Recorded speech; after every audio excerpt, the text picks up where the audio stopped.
And look how it says, verse 4. It says, by which, when you read, you may understand my knowledge in the mystery of Christ. Mystery, which in other ages was not made known to the sons of men, as it has now been revealed by the Spirit to his holy apostles and prophets, that the Jews, what?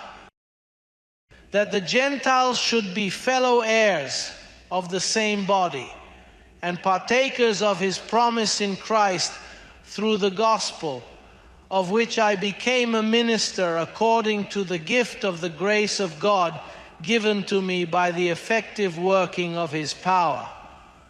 To me, who am less than the least of all the saints, this grace was given, that I should preach among the Gentiles the unsearchable riches of Christ.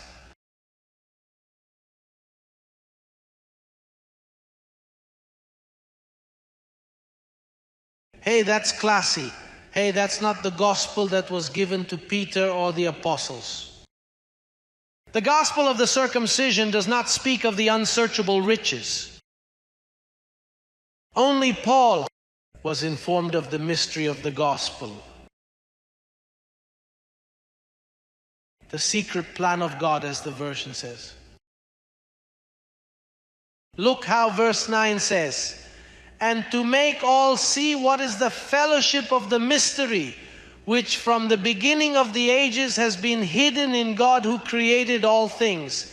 It means this mystery was hidden.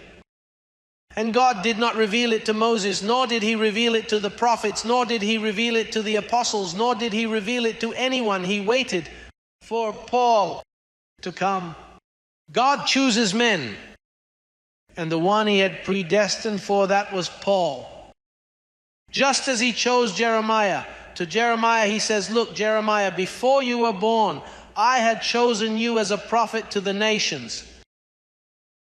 Now, in this case, he chose the Apostle Paul for this work.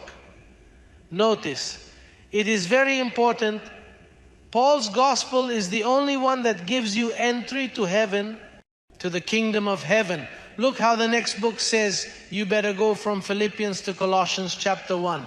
See what Paul's gospel does. Chapter 1, verse 13. It says, verse 13, he has delivered us from the power of darkness. Will he set us free? He has delivered us from the power of darkness and conveyed us to whose kingdom?